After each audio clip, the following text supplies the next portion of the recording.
Good morning, Nighthawks. I'm Laura Nadolny. And I'm Lainey Greenwood with your Nighthawk Report. Today is Wednesday, April 10th, a B-Day and National Hug Your Dog Day. Give your dog some love. Will you please stand for the Pledge of Allegiance?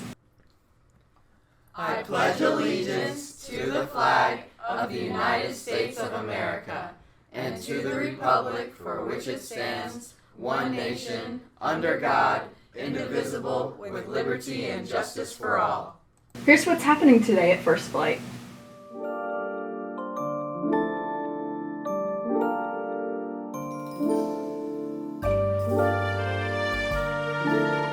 International Thespian Society inductions are tonight in the auditorium. All members must be present with your potluck dish by 5:30 to help set up. We will begin promptly at 6 p.m. Make sure to invite your family and friends and dress nicely. The Social Grub Club is back on. Come join us for lunch in B310. Bring a friend or someone who needs a little help making connections with you. All Stagecraft participants from She Kills Monsters or Mean Girls, you've got 2 days left to vote for this year's theater awards. You should have a ballot in your email to vote for the finalists. All ballots are due by this Friday. Please see Miss Steele if you have any questions. Here's Tommy Thompson with the daily lunch menu. Today's lunch options are hot dog on a bun, crispy chicken salad, fruit and yogurt parfait. Have a great day.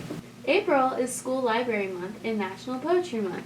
This week, students can create their own blackout poetry in the Media Center during all lunches.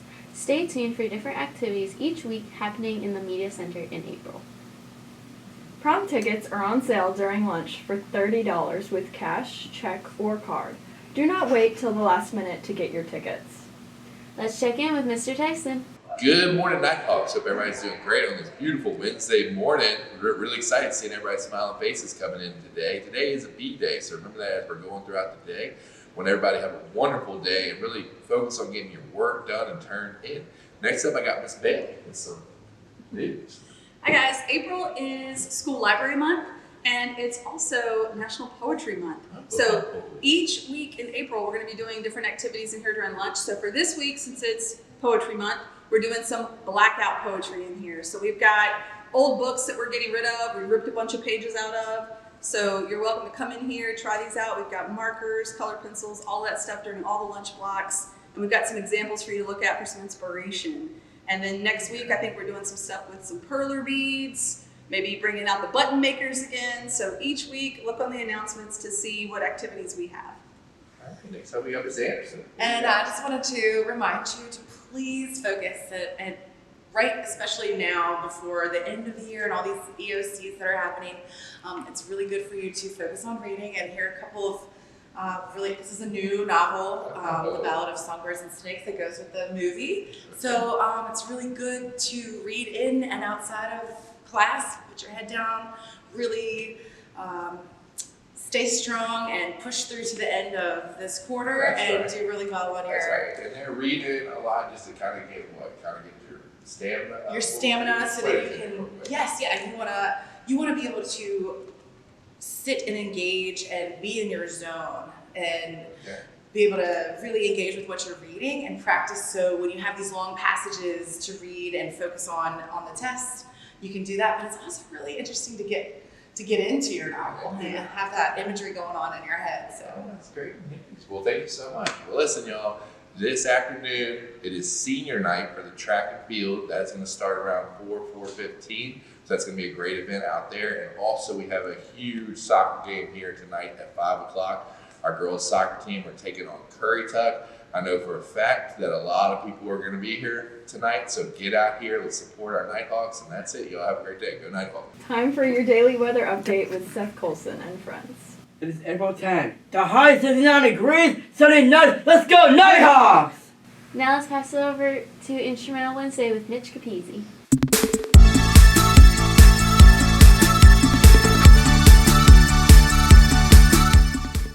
Hello, and welcome back to Instrumental Wednesdays. This week we'll be exploring the French horn. The horn is a concert brass instrument and is mostly used in orchestral and concert pieces.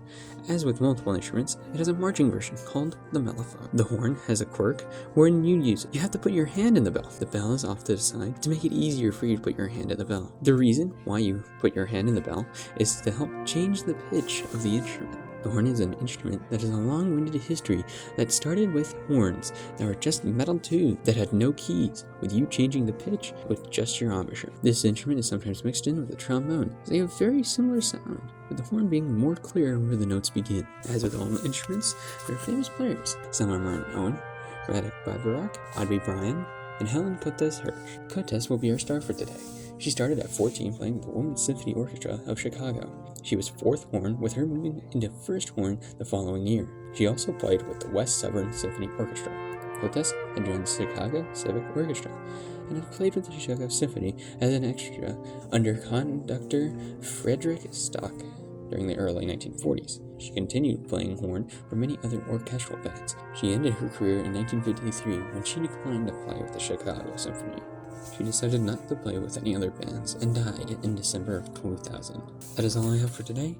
I hope you'll join me next week for more instrumental factoids. Thanks, Mitch. Now let's pass it over to Technological Tangents with Ford Stewart.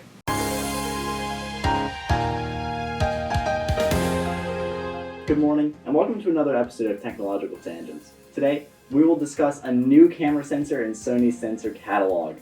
The IMX811 AAQR is a sensor about the same physical size as those in the Hasselblad H6D series, a very reasonable, about 54 millimeters by 36 millimeters, a size used by roughly over 30,000 other cameras. But this sensor does that with an astounding resolution of 247 megapixels. That's 19,240 by 12,840 pixels, or about 10 full HD screens high by 12 long. Now, this is all while maintaining a fair frame rate for an image of this size at 5 frames per second. While we have larger sensors, such as the one made for the Vera Rubin Observatory, produced in 2022, and that takes about 32,000 megapixel photos, but this sensor is a little over 25 inches wide. The sensor that we're talking about, given its more reasonable size, can be used in an actual consumer camera. Now, this sensor comes in both monochrome and full color variants, however, both are currently listed for industrial use only. Yet, we've seen sensors like this before make their way into consumer cameras. One such sensor, also made by Sony, the IMX461 sensor, made its way into the Hasselblad X series. However, with resolutions already so high in many cameras, the important aspects of cameras come more from color accuracy, sensitivity, noise, speed, and of course price. The main consumers who benefit from these crazy resolutions are aerial photographers or macro photographers who benefit more from being able to zoom in during editing without sacrificing fidelity. But that's all I have for today. I'll see you again next Wednesday. Thanks, Ford. Now let's pass over Sweet Treat Tuesday with me.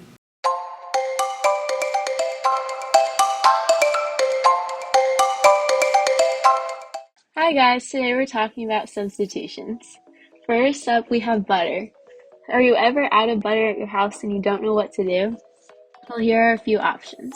First, we have shortening. And then we have vegan butter, which is a great alternative.